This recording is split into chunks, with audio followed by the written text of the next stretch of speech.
Evet, buyurun. Ne Yosiko? Anneni anlat. Anneannem ermiş bir kadındı. Mış. Kadınmış. Ermiş bir kadınmış. İsmi Oro Albayero. Oro ne demek? Oro. Oro. Altın. Oro altındır ama ismi Oro'ydu. Hı. Oro'ydu, ince, narin. 11 çocuk doğurmuş, 39 yaşında vefat etmiş bir kadındı. O çocuklardan kaçıncısı diyeyim, yedincisi tant kadın, Teyzen. teyzem.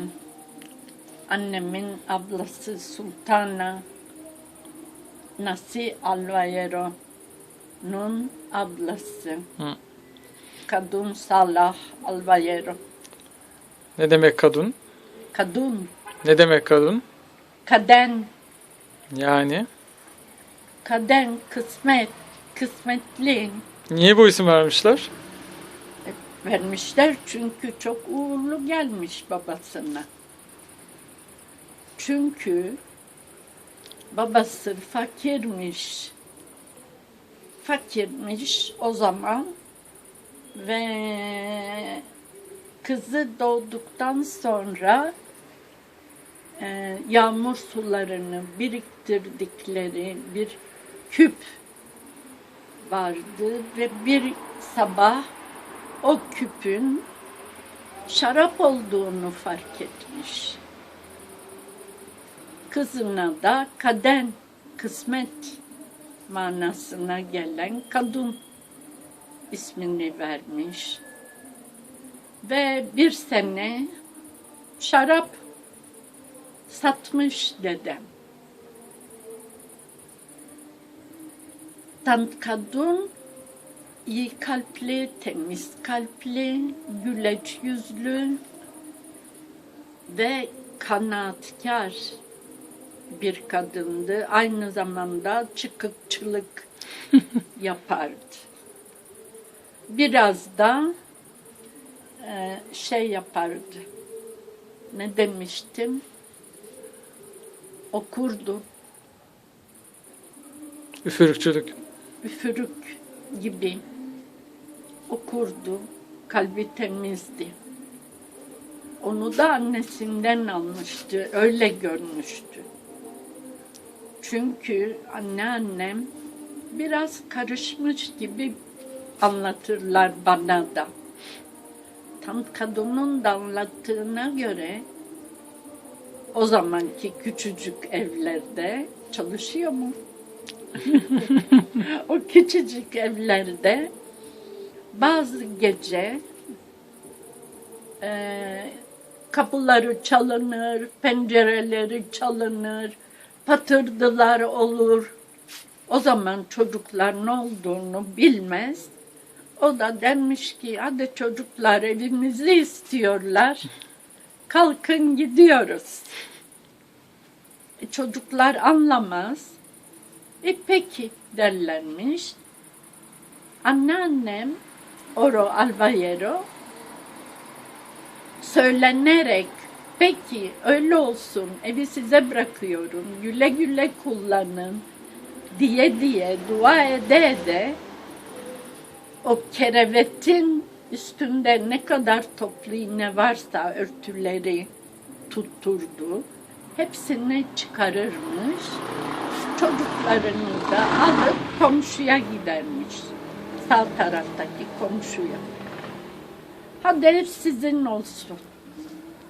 Sol taraftaki komşu da söylene beddua ede görürmüş ninem. Sabahleyin gelip eve geldiğinde anneannem Oro Albayero bakarmış ki bütün tabakları yok. O zamanki evlerin her birinde kuyu varmış. Bakarmış ki tabakları, kuyu suyu yukarıya çıkmış, Ve hepsi üstünde yüzüyor. Odasına baktığı zaman bakarmış ki bütün kerevetin köşelerinde badem şekerleri bulurmuş.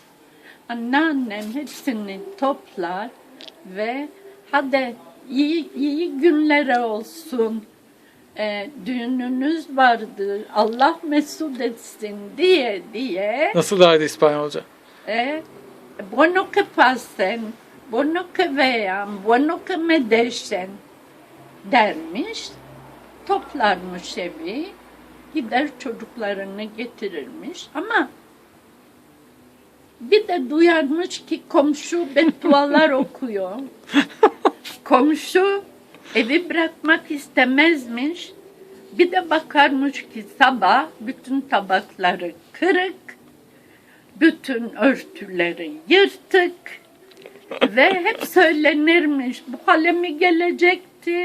Ne olur, nedir bu benim kısmetim diye. Anneannem bir de Yemen'i takarmış. Yemenili dolaşırmış. Hep başı kapalıymış anneannemin. Annem hiç anneannemi başı açık hatırlamazmış. Kimur? Komşu kerevetinde anneannem badem şekeri bulurmuş. Komşu da odun kömürü bulurmuş köşelerde. Ve söylenirmiş komşu. Her zaman böyle olurmuş. Bir de o şarap 1 sene kadar devam etti. Ama ta ki dayım keşfedene kadar. Çünkü dayım o zamanın gençlerinden, o güçlü, kuvvetli, hatta o zamanın itfaiyecilerinden. Hangi zaman mesela? Sene? Hangi sene? Padişahlık zamanı. O 4 kollu Tulumbalar. tulumbalardan tulumbacıymış dayım. Ve içki de içermiş gece. O küpü keşfetmiş, başlamış bağırmaya. Nereden geliyor bu şarap? Nereden geliyor? Başlarmış küfür etmeye. Babası kalkmış, tutmuş bilmem ne. Ama bir de sabah kalkmışlar ki dayımın suratı tuvaletin kuburuna yapışık. Ondan sonra ne şarap bulmuşlar ne bir şey. Ve onun arkasından zaten dayım Balkan Harbi'ne gitmiş. Çok şükür esir olarak geri dönmüş. Gazi dayı. Gazi 2. Savaş'ta. Peki. Bu akşamlık bu kadar dostlar. Teşekkür ederiz Eliza. Anlayacağınız benim annem tarafım çok iyi kalpli ermişlerden. Biraz karışmışlardan diye. Biraz karışmışlardan iyi geceler. Yine görüşürüz.